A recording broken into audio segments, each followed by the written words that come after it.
Morning by John Baptist Eidit, who is the head of training at Georgium Aviation Academy in Qatar, to just paint for us.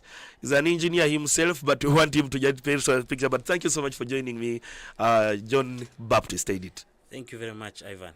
Yeah, we are asking questions. Why is it that Ugandans have not embraced the joining aviation industry, and we still have close to 40% of people that are serving in this industry being foreigners? I don't want to use foreigners, but from our neighborhood. Oh, yes. First of all, my fellow Ugandans and Africans and the world who are watching, thank you for watching us. As he has mentioned, my name's Eidit John Baptist. I'm a licensed engineer and licensed aircraft engineer. And I'm also the head of training for Georgium Aviation Academy. Going back to the point that Ivan just mentioned, the reason why there has been a lag in the number of personnel in the aviation industry is the number one cause is the training, the lack of training schools. You know, we've seen some sorority. There is a sorority, yes. Flying school, is it? It's called Sorority Flying School, but the real name is East African Civil Aviation Academy. Oh, okay. And the other is known as Sorority Flying School. Okay, let's go on. Yeah, so the reason has been the lack of training schools. For quite a long time, Sorority has been the only one training in Uganda and East Africa, by the way. At some point, it was the only one. Yes. That's why if you go to most of the big companies in East Africa at the moment, most of the people at the level of management and so on, they will trace their roots to Sorority. Because at some point it was Sorority alone until a certain point, I think the early 2000s, when Kenyan schools started coming up. Yes. So it was only Sorority, and Kenya somehow picked up and went ahead of us, but we remained with only Sorority. But you're part of the people that got a chance, I think, to study there yourself. Yes, I studied in Sorority, and I'm proud of that. But Sorority has been having a challenge. You know, being a government school, the funding has been having issues. They have not updated their systems for quite a long time. Other schools are evolving. You know, aviation is an industry which evolves so fast. You just stay out of aviation for a year, you find a lot of changes. A lot has changed. So Sorority has been having that lag. It is not coping up with the industry. So you find, for example, in engineering, they take about only 10 engineers. I don't know if it has changed, but the last I knew, about 10 engineering students. What could be the reason? They do not have resources? Per year. Okay, I think it is just a policy which was set up. Like, you know, being government, you cannot be. But with the population we have, over 40 millions, if you are taking 10 students, don't you think others now have to miss out? Yeah, like I said, at that time, the time I knew, a few years back, that was the case. I don't know if it has changed. So they would take like 10 students. However, about 60 students also would apply. The rest find their way out. So most of them would go to other countries, India, China. Recently, a lot of them were going to Nairobi. So that has been the biggest problem. And also, for any industry to pick up, to have personnel, you need a trained personnel. It starts with the schools, isn't it? That's why we send our children to school from primary, get a degree, get a qualification, because you cannot employ someone who is not qualified. So that was the biggest challenge. That's the root cause. Is that maybe the reason why most people say aviation is for the rich? People think that it's only the rich that can take their children to the aviation schools. No, I don't think. The reason why that slogan is there is maybe because first and foremost the public is not informed about aviation. Honestly, Ivan, if you don't come to Entebbe or maybe Sorority where there is a flying school, you go to other districts, let's say Mbale or Katakwi where I come from, people don't know about aviation.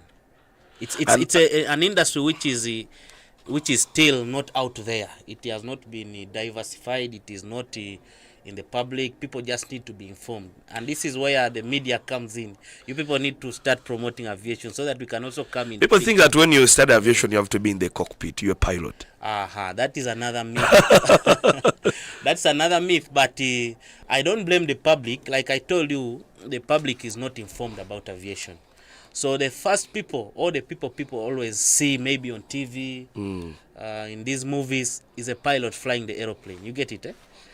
And maybe the cabin crew, those ladies, nice beautiful ladies who are serving and helping people around the cabin. Those are the people interact with or see. However, it's broader Flight than that. attendants and all. Yes. However, it's broader than that. There are other courses or professions within the aviation fraternity. But if you're saying it's not the rich, how can you break it down to a layman who is in Bododa, who is in Kabong, that you can have a child study aviation? How cheap is it? Even if it's expensive. Okay, you see, like I said earlier, the myth that is for the rich is because, first of all, the word about aviation is not out there. People don't know about aviation. However, if you go deeper into aviation, you realize there are actually courses which are affordable, if not all. The only course maybe which really I would think is for the rich maybe is piloting in aviation, because it's quite expensive for sure. You can do your search and find out. But from engineering and other courses, I'll try to break down for engineering, for example. For example, an average engineering course maybe per semester is about $2,500, which is about, let's say, 7 to 8 million. Okay. You get it. Right now, a medical course in a private university, I think, goes for about the same. Yes, same amount. Less. Yes. However, this engineering course takes 3 years. If you do the arithmetics, the math, and calculate the total in those 3 years, those are 6 semesters. Vis-a-vis a doctor who is doing 5 years. You get it? Those are 10 semesters. You find the doctor's course might even be more expensive than for engineering. Yeah. Okay, so at Georgiam, what exactly are you trying to address in as far as how we are getting these challenges? What are you trying to address in as far as how you have established this school? Okay, you see, some people in this, God has created people differently. Myself, I took it upon myself with the other directors, and this came.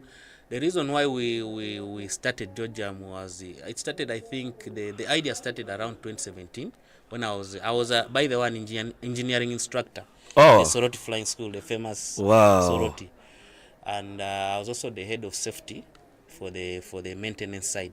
Okay. So while I was there, I saw these challenges, like I've been mentioning. The number of students who are taken, there are few.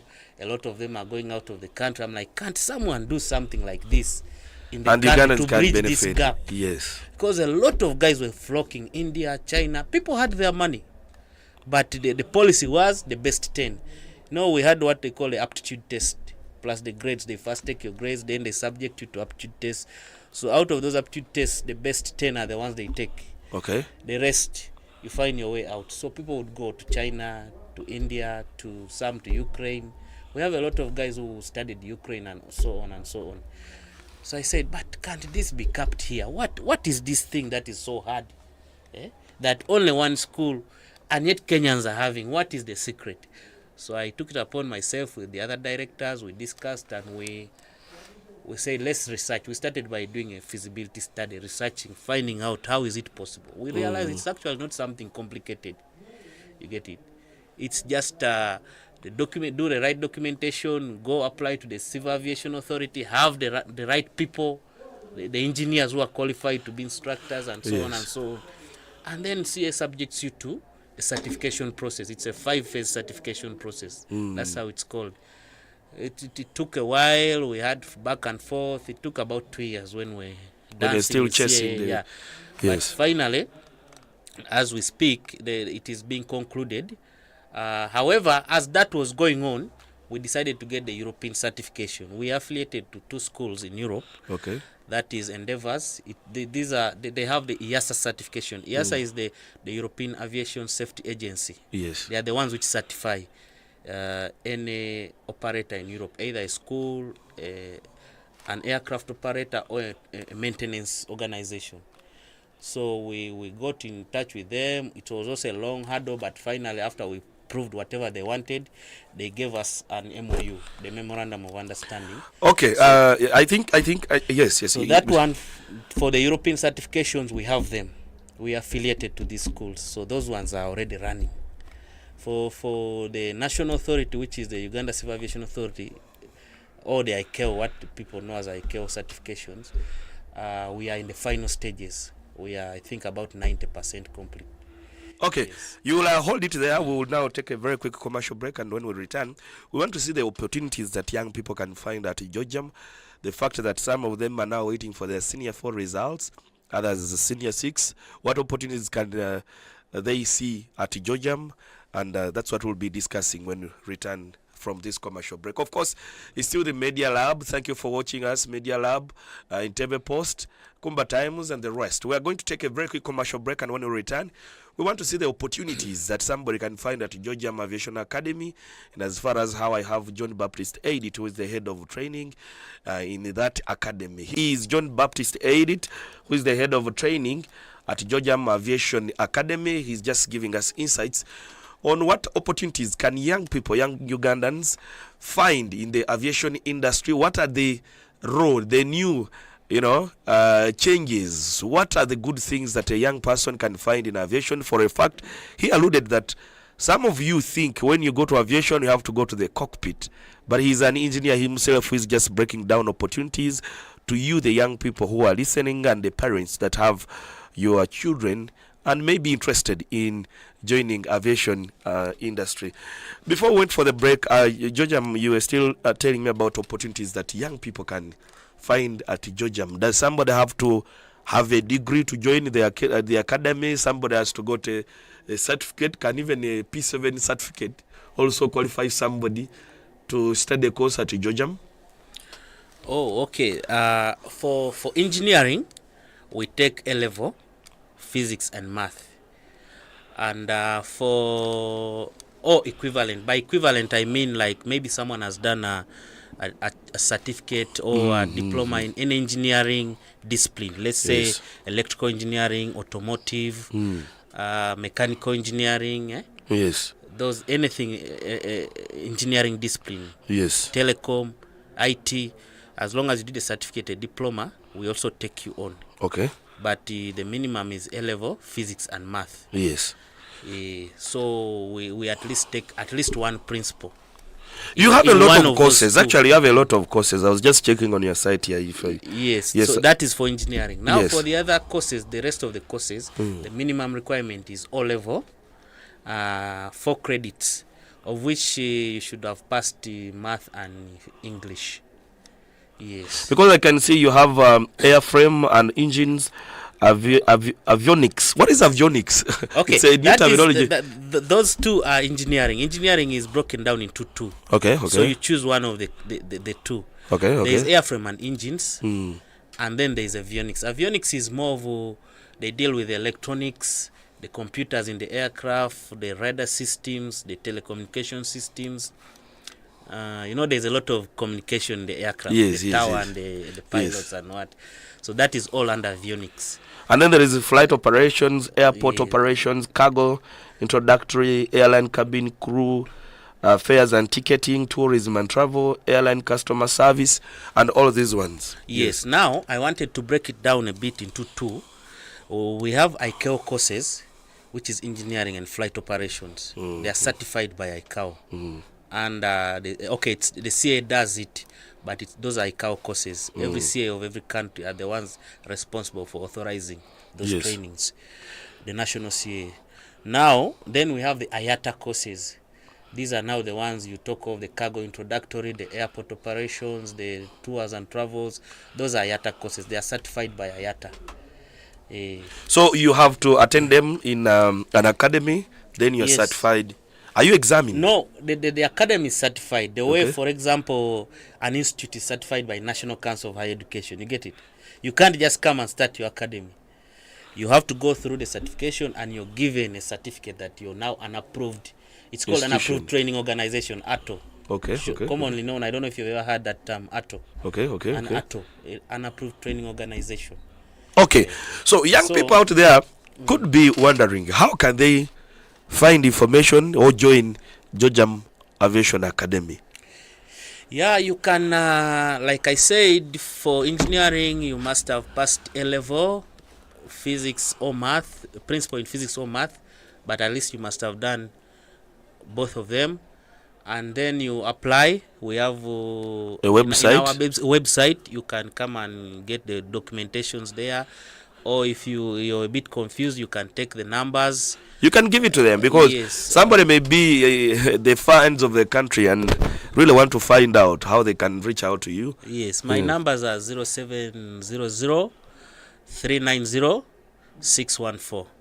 So you can take those numbers and ask any question. I will guide you. I'll connect you to the registrar who will enroll you. It's just a matter of filling in the application form, submit your transcripts, and you wait. We will go through your things as per our procedures, and then we will get back to you, maybe telling you you're successful or not.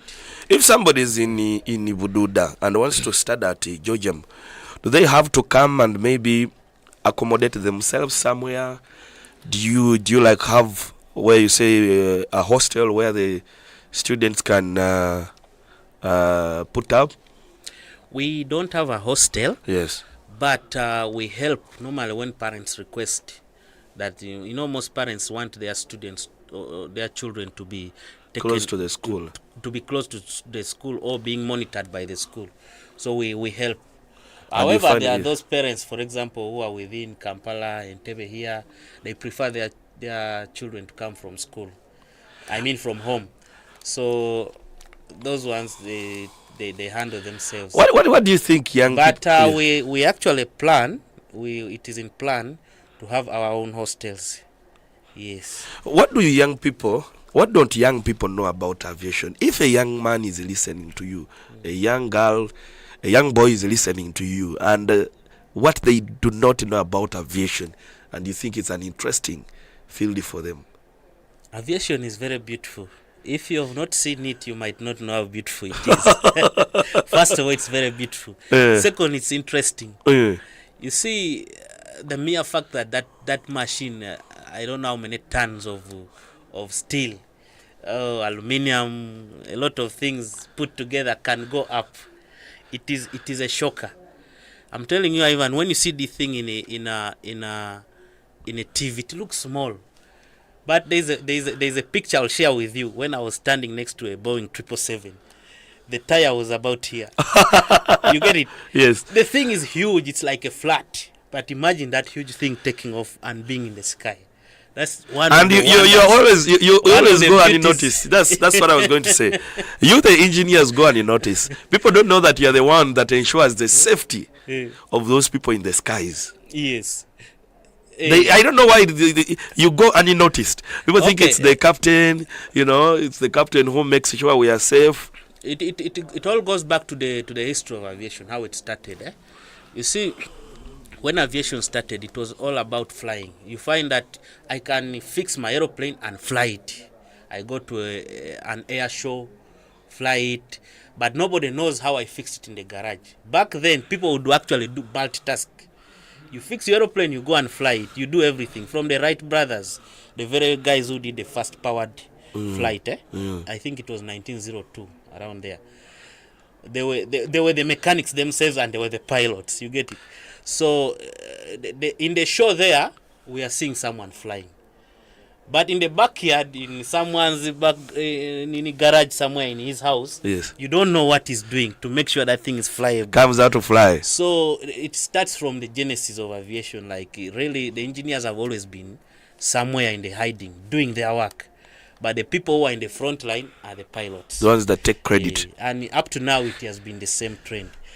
But going unnoticed, I don't want to say that engineers are not maybe, actually they are the pillars, I would say, of aviation, of aeroplanes, because the safety of the aeroplane starts from ground. If the engineer says that aeroplane is not safe to fly, it will not go. And a normal pilot will even take it. First and foremost, if you take it when it's not released by the engineer, maybe let's say you've taken it, that is a violation of regulations, first of all. Secondly, it's like you're going for a suicide mission. You get it? So you don't need to take it if you have not seen that signature, the authorization of the engineer that he has released it to service. You get it? No normal pilot will do it unless if you have a mental problem. Okay. My producer says we have run out of time. I want to pick your last words to the young people, the parents, and the audience that is listening to us out there. Okay, our dear parents, the young people, especially the ones who are waiting for the results. Aviation, like I said, is very interesting. That machine, seeing it lift off, seeing it come down, and then working on it, the systems. By the way, one thing I forgot to talk about, the technology. Aviation is always in the forefront of technology. Most of these things, from computer and all that, you find that a computer came in the public when it was already in aviation for about 5 years or so. Okay. Right now we are talking of AI. I'll break it down on the next episode. We already had AI. This machine, these modern aeroplanes can actually fly themselves. But because of the regulator and the human factor, the human bit of it, you think you can sit on that machine when they say there's no pilot in the cockpit and it's taking off. You cannot. So there is that. Because of that, they cannot. It cannot actually. They cannot allow it. The regulator cannot allow it to go. But the manufacturer knows it can. It is designed to do that. You get it. It's what we call autopilot, 3-dimensional autopilot. It can do almost everything. Taking off, land. You just set everything. So interesting. You find that everything that is happening technology-wise, aviation is always on the forefront. It has happened maybe a decade ago. So that is a story for another day. But our parents, you are welcome to Georgia Aviation Academy. Send your students. Let them explore aviation. It's an alternative. Not always go to Makerere or Chambogo, the traditional education. There's also this side of the story.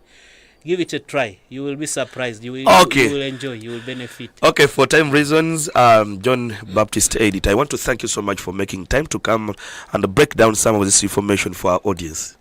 Thank you very much, Ivan. Well, John Baptist Eidit, engineer, is the head of training at Georgia Aviation Academy, just breaking down for us some of the information in the aviation sector. Of course, he's alluding to a factor that is still a virgin and raw industry that needs younger Ugandans to tap into, but most important, also coming out to be more creative, innovative, to make sure they create another avenue for Ugandans to attend or study aviation related courses. I want to also invite you, our audience, on his behalf, check out Georgia Aviation Academy in Katabye, that's along Entebbe Road, of course, and find out what you can take home for yourself.